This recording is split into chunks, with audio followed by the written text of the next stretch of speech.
श्रीगुरुभ्यो नमः। ॐ नमो भगवते वासुदेवाय। ॐ श्रीकृष्णाय परब्रह्मणे नमः। अथ त्रयोदशं दशकं हिरण्याक्षवधवर्णनम्।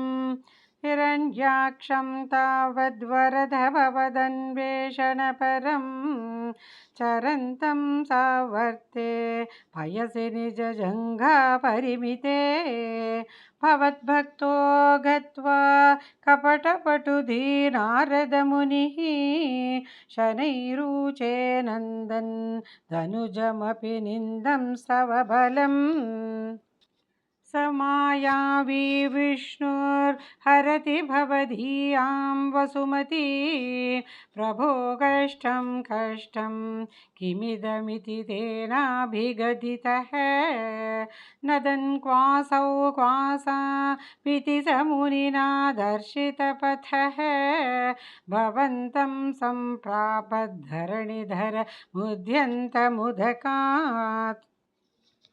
अहो आरण्योऽयं मृग इति हसन्तं महुतरैः दुरुक्तैर्विध्यन्तं दितिसुतमवज्ञानभगवन् महीं दृष्ट्वा दंष्ट्रा शिरसि चकितां स्वेन महसाः पयोधाबाधाय प्रसभमुदयुङ्क्ता मृदविधौ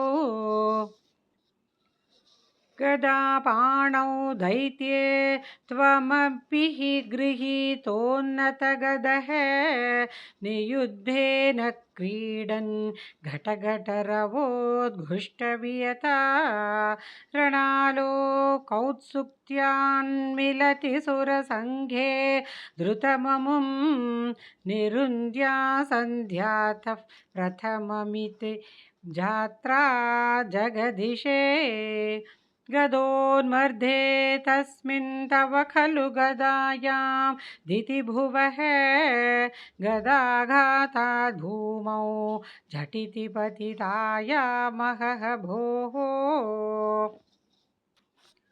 मृदुस्मेरास्यस्त्वं तनुजकुलनिर्मूलनचरणं चणं महाचक्रं स्मृत्वा करभुवि दधानोरुरुचिषे ततः शूलं कालप्रतिमऋषिदैत्ये विसृजति त्वयि छिन्दन्त्येन करकलितचक्रप्रहरणा समारुष्टो मुष्ट्या स खलु वितुदं स्वां समतनोत् गलन्माने माया स्वयि किल जगन्मोहनकरीः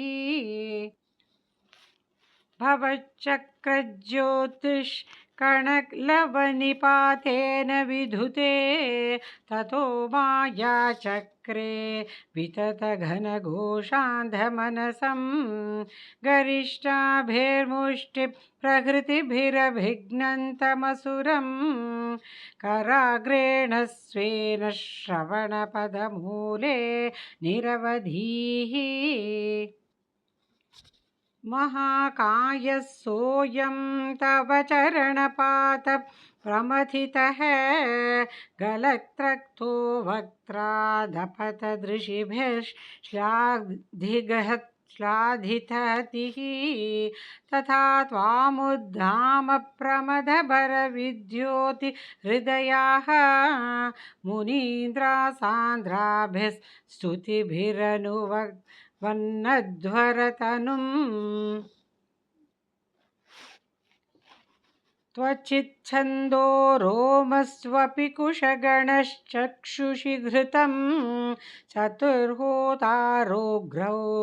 सृगपि वदने चोदरगिडा ग्रहजिह्वायां ते परपुरुषकर्णे च चमसः विभो सोमो वीर्यं वरदगलदेशेऽप्युपसदः मुनीन्द्रैरित्य इत्यादिस्तवनमुखरैर्मोदितमनः महीयस्या मूर्त्या विमलतरकीर्त्या च विलसन् स्वधिष्ण्यं सम्प्राप्तः सुखरसविहारी मधुरिपो निरुन्ध्यारोगं मे सकलमपि वातालयपते नारायणाखिलगुरो भगवन्नमस्ते नारायणाखिलगुरो भगवन्नमस्ते।